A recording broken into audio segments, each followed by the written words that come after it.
AEW Double or Nothing 2025 is the 6-year anniversary of the birth of the company, going all the way back to 2019. Now it has been 6 years, and they brought us their latest pay-per-view offering. This show, thankfully, was not as long as Dynasty. The biggest criticism of Dynasty is that it was very long. It was not anywhere near as long and tedious, and it was at least on. It did go past midnight. It did end around 12:30 a.m. ish on the East Coast, but at least it was a holiday weekend, and a lot of people are off on Monday.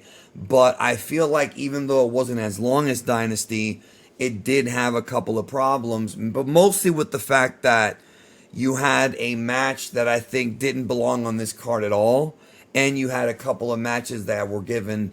I think the timing on some of the matches were off. I'm gonna go granularly into this when I go into my review of the show. But besides those little things, the show was much better. I thought that this had a great main event. I thought Anarchy in the arena, while not my favorite Anarchy in the arena, I thought it was an improvement from last year, because I don't know if you remember, but last year I was the one that said it went too far. You know, you had fire and vehicular homicide, or attempted vehicular homicide. Last year's Anarchy in the arena literally was like, okay, I felt like Jim Cornette when he's like, just pull out a gun and shoot the guy.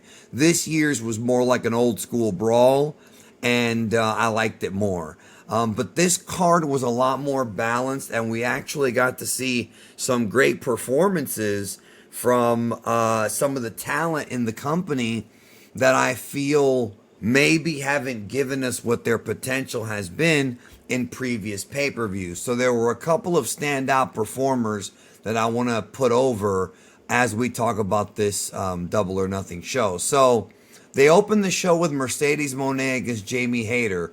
This is the Women's Owen Hart Foundation Tournament Final, and the winner gets a shot at Toni Storm, well, at whoever the AEW Women's Champion is, at All In Texas.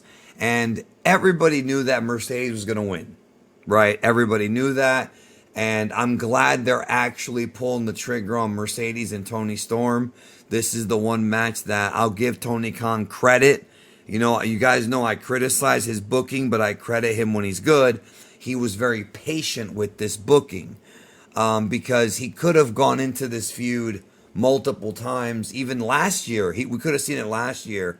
Instead, he took his time and focused on other things, gave Mariah May her run, let Mercedes kind of, work her side of the division, and now they're finally going to meet in what's going to be probably the biggest women's match in company history up until this point. This was the best Mercedes Mone match she's had in AEW. I think this blew away the Statlander matches. I think this was better than the Britt Baker match. I think it was better than even the Willow match. This was 21 minutes of these two girls going in there and just going. I mean, the pacing was ridiculously fast. They went in there, and it was almost like they wanted to prove a point. And they proved their point. Mercedes wound up winning the match, which, like I said, was predictable.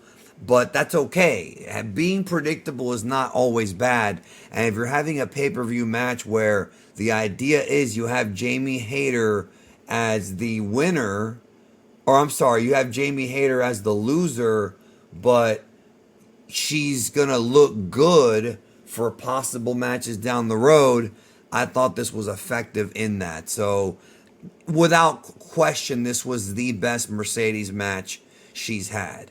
And I look forward. I'm actually excited for Toni Storm Mercedes. And you got to remember, there was a time where there's not a lot of things I was excited for in AEW, and this is one that I am.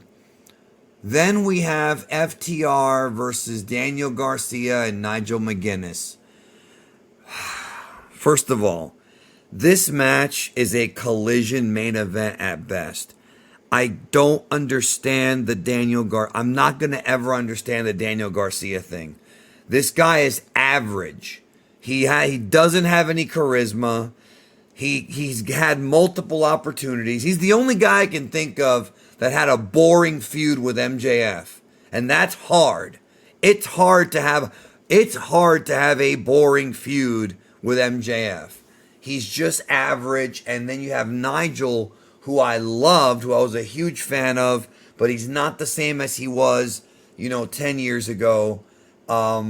These two guys against FTR got 22 minutes and 30 seconds. 22. The fact that Daniel Garcia, and yes, I know FTR's on the other side, and I love FTR, but the fact that Daniel freaking Garcia got a 22-minute match on this pay-per-view, extending the length of it, makes me genuinely once again wonder, or at least think, that Tony Khan is only booking for himself, because I don't know anyone. Like, I've asked people, I don't know anyone who feels the way about Daniel Garcia that he does. He's just average. This guy should be on Ring of Honor. You might as well swap him out with like Bandito, because at least Bandito's awesome, But I knew FTR was going to win, but unlike the previous match, they never really got me into the story of the match. They did a lot of stuff with Tony Schiavone, which I thought was far more interesting than the in-ring.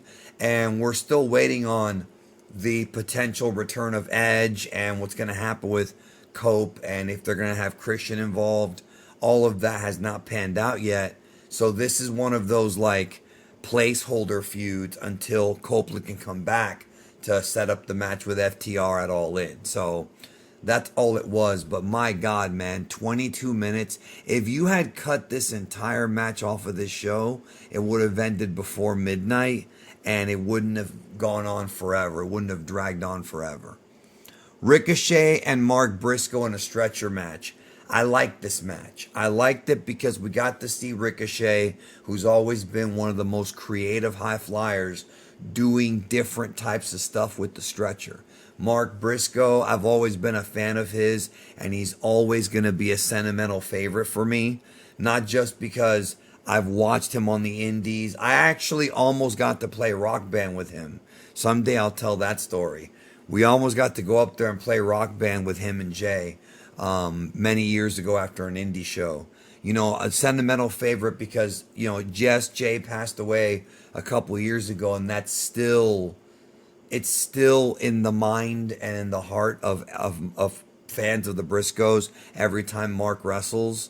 So, like I said, I'm always going to root for him to have a job and to do well and to take care of the family. Ricochet won, though, because he sort of needed to win. Because I feel like Ricochet, even though his heel work has improved tremendously, I'll give him credit, he still needs to kind of get back to where he's special. And I think this match really helped to get him back there. The Hurt Syndicate, my favorite act in AEW, came out next, and they defended against the Sons of Texas. Dustin Rhodes, Sammy Guevara. I mean, this also felt very much like a placeholder feud. Obviously, something is going to happen with MJF. We're going to have a more serious contender for the Hurt Syndicate pop up at some point. But these guys come out. They look professional. They're dressed like top guys. And they go out there and they have good matches, man. Shelton Benjamin and Bobby Lashley have found the fountain of youth, because they seemingly live forever. And I really do like the way the Hurt Syndicate is booked in AEW. I know some people have criticized it to where, well, they're guys in their 40s, they should be putting people over. And I think they will. And I hope they do. But they're just an incredible act to watch. And I do find myself oftentimes, when I don't watch AEW, reading to see if what they're doing, because they're interesting. And MVP is a very entertaining talker. AEW has a pretty good set of heel managers right now. Something wrestling has been missing. Don Callis and MVP are the ones that come to mind. They are great heel managers, and they make the show a lot more fun. Okada defends the AEW Continental title against Speedball Mike Bailey. For me, for my money, this was the best Mike Bailey match in AEW so far. Now, he's only been there for a couple months, so there's plenty of time. But I know a lot of people went crazy for that three-way. But the thing about that three-way, and maybe I'm in the minority, and if I am, that's fine. The three-way, they did almost too much stuff to where it kind of started becoming a blur. And it was that three-way where I started to get tired. Like, because I was watching wrestling at that point, the show had been on for like 5 hours, including the pre-show. And I was just really getting tired. And I think that may have hurt the match. I think maybe if I go back and watch the match, like not with the rest of the show, I would like it more. But this, to me, this was perfect. This was perfect. A 16-minute match where Okada and Speedball Mike Bailey got to have a competitive championship match. You didn't have that much of kicking out of finishers. You didn't have that much of the overabundance of drama that a main event would have. This was a very simple match, but it was also well worked. Mike Bailey is great with his very unique set of offense. I'm not really a fan of his hair, but it is what it is. The finish, he came off the top. He went for one of those backflip double stomps that he does. Okada caught him with a drop kick, hit him with one rainmaker, and got the 1-2-3. When you see a match end with one finishing move in this era, it's refreshing. And I just thought this was a perfect little 16-minute match. Like, it's not going to be the main event.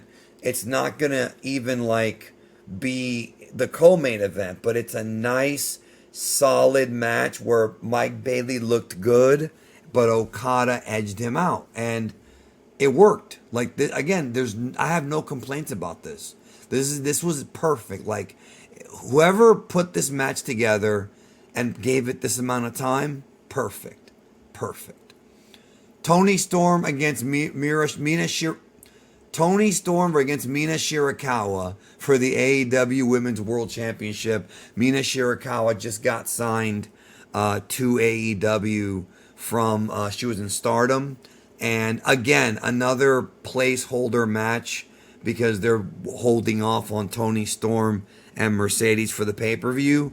But still, this was a solid match. I would put it, I don't think it was as good as Okada Mike Bailey.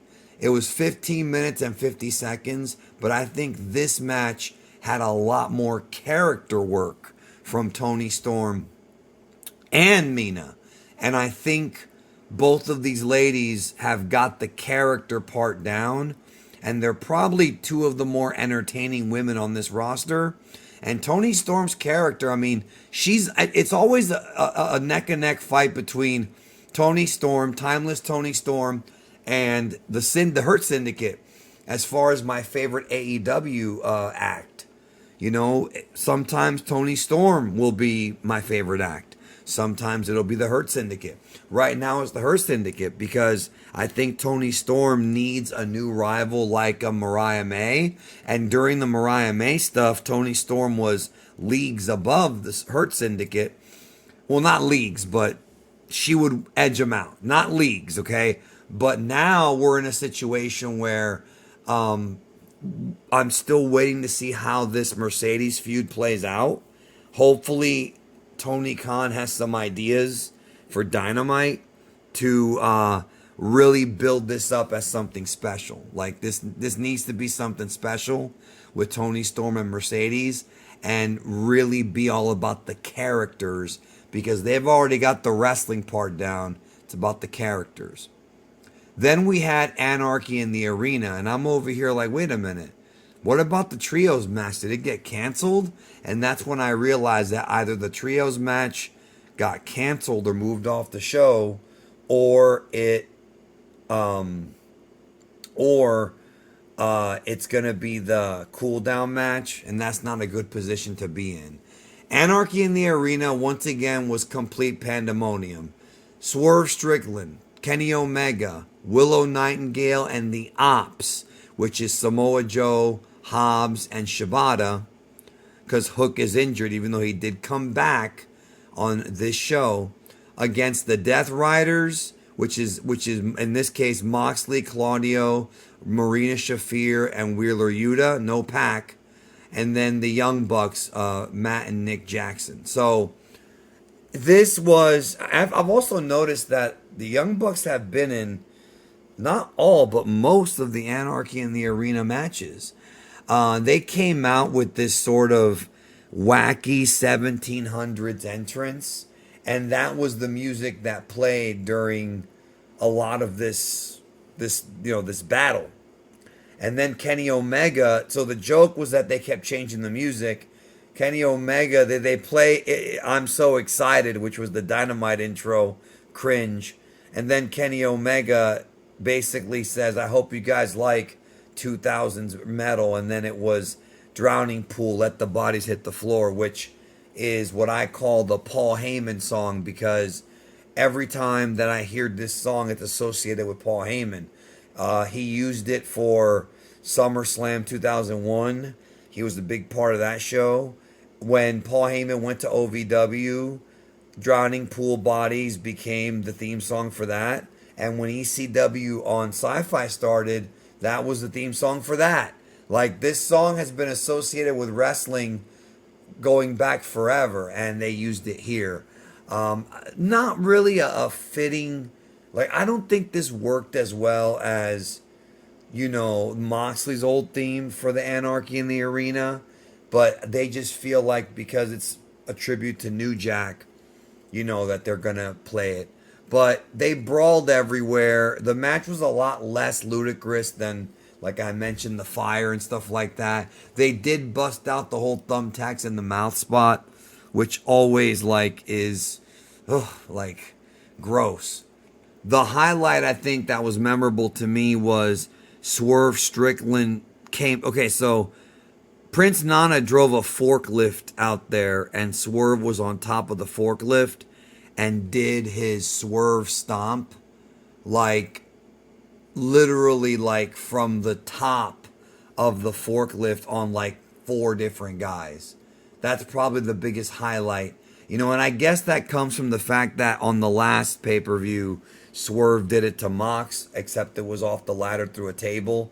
And all I'm going to say is, yes, it looks cool and it's a crazy visual, but man, I worry that one of these days, Swerve's going to jump off the top of something and do a Swerve stomp and dislocate his ankle, hopefully not, and hurt himself. I could see that. That's a very dangerous thing.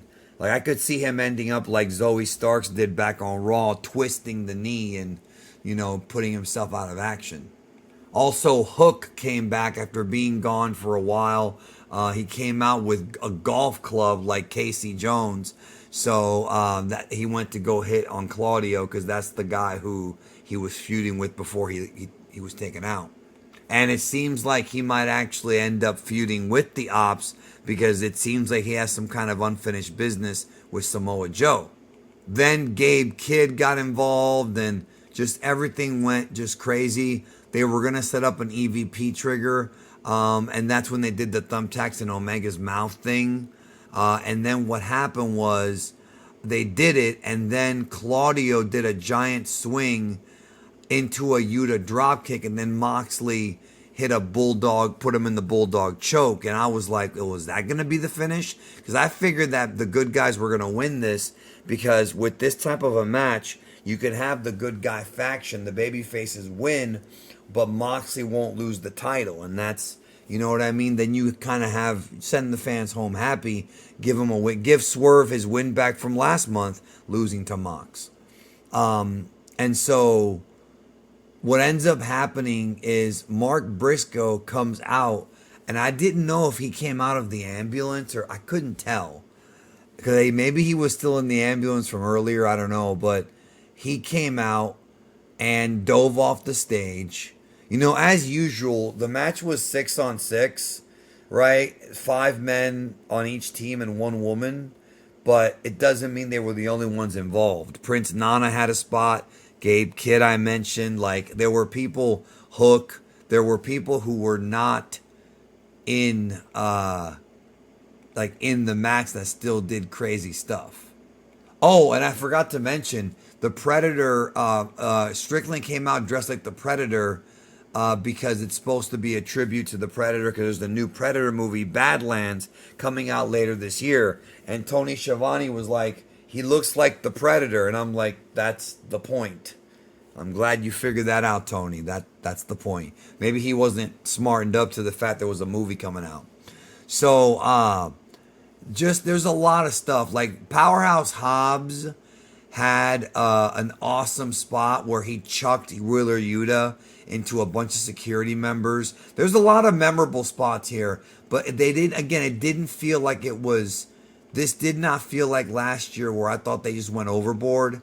This was a well put together in that every wrestler kind of had like a moment to shine. You know, this to me is the right way to do an Anarchy in the Arena styled Memphis Brawl.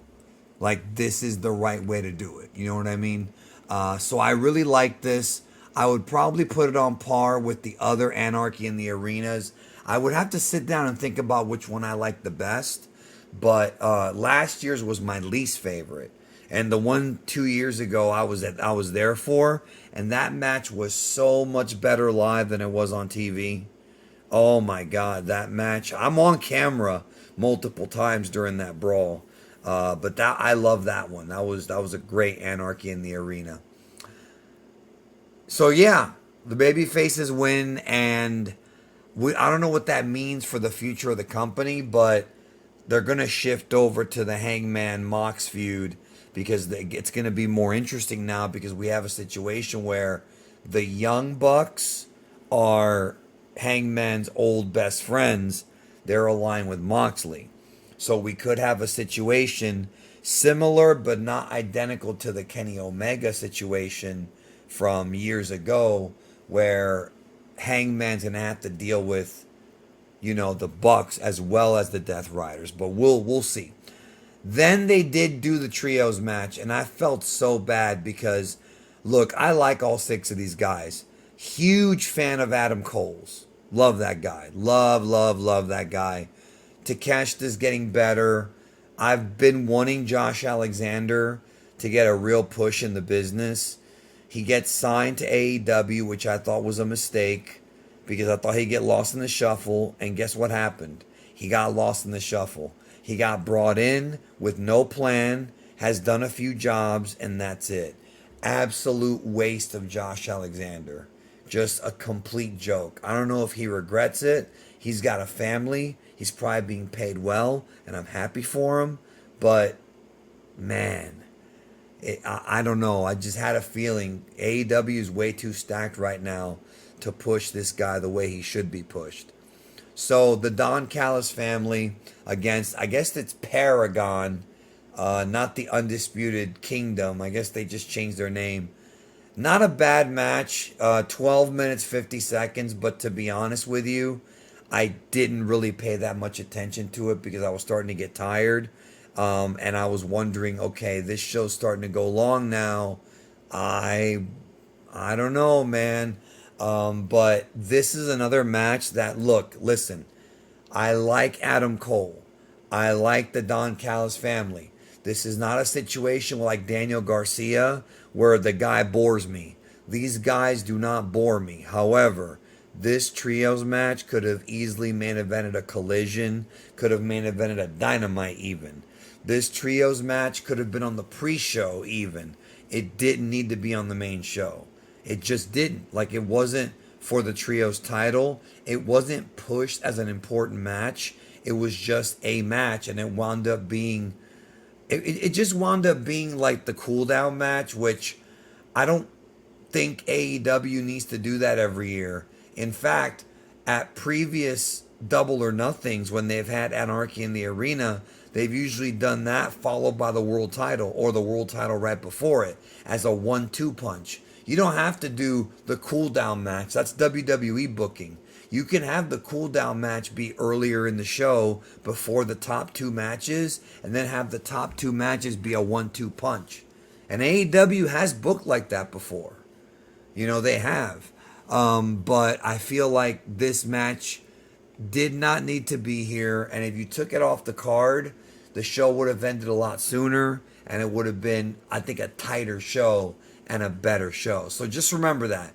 The trios match and the Nigel Garcia match could have been, I mean, I think the Nigel Garcia against FTR should have been trimmed for time, because how the fuck did that get 10 more minutes than this match, when this match has clearly like way more stars in it, even though FTR is being pushed hard right now, nevertheless, right?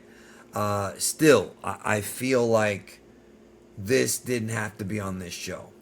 And then we have our main event, Hangman Adam Page against Will Ospreay. This is the Owen Hart Foundation Cup Tournament final. Winner gets the shot at Moxley for the world title at All In. This match went almost 40 minutes, and these guys, I mean, dude, it's Will Ospreay and Hangman Page. These guys had a phenomenal war to close out the show. We saw tons of just dramatic in-ring main event match, like main event quality match, the way that only Will Ospreay and guys of that ilk can deliver. The killer near falls, the killer like New Japan style like reversals, and the story of the match, how basically the story of the match was that Will wanted to get the flying elbow off on Hangman, and Hangman was trying to get the buckshot lariat, and they were setting each other up, and every time they would set each other up, something would happen for it not to happen. Then eventually it does, they actually set up to where they're both about to hit it, and so they tease doing a finish similar to Ospreay and Danielson, where they both ran at each other, and this time Hangman hit the buckshot lariat, but it wasn't the 3 count. They kept wrestling. And there was a spot that was kind of nasty on the outside where Hangman had picked up, they were brawling on top of the announce table. Hangman had Will Ospreay behind him to set up the Deadeye, and then the table like collapsed.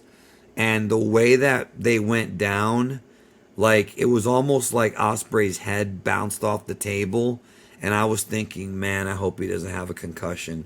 It didn't look like the Kurt Angle botch pedigree from SummerSlam 2000. It didn't look like that. But it reminded me of that only because of the way that Ospreay's head bounced. You go back and watch SummerSlam 2000. Early in that match, Triple H goes for a pedigree and slips, and Kurt's head goes straight down and bounces up.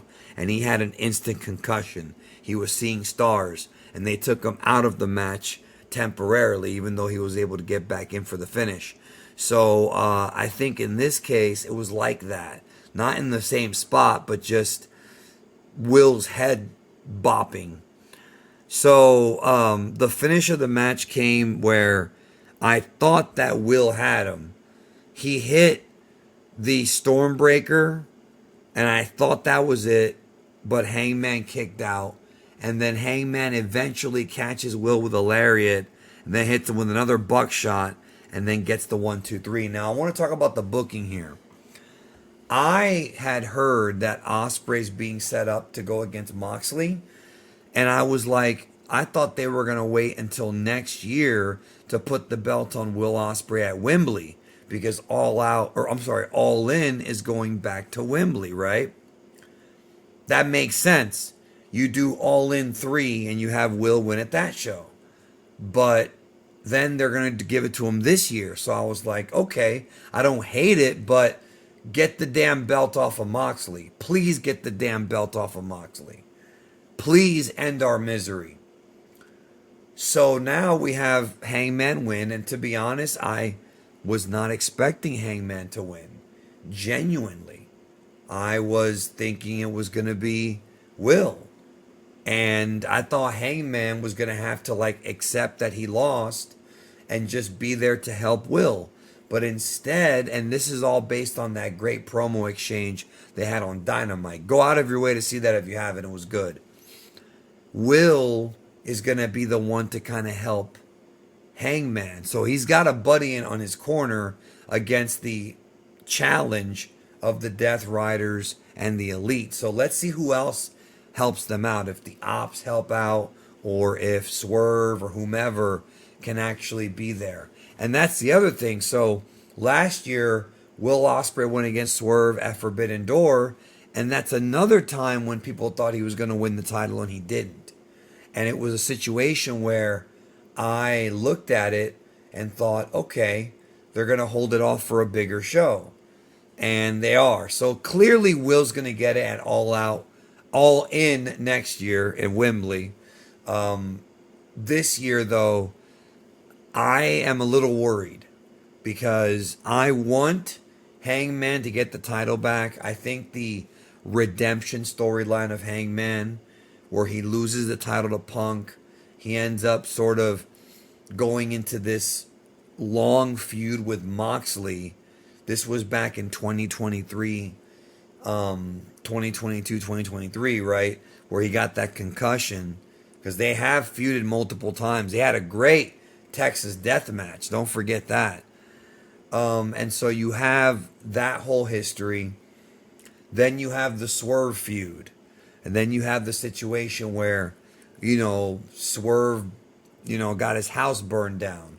And then he put a syringe in Swerve's mouth. Like, you've got this situation where there's a whole history of Hangman rebuilding himself and climbing back to the top. Hangman was the guy that won a title shot at the first Double or Nothing that he would lose to Jericho at All Out. He's the homegrown AEW guy. He's the guy who's been there since day one. And he's the guy who, being champion is something that's sort of it's always been his title to win. It's always been his story in some ways. And I really like the idea of him reclimbing the mountain.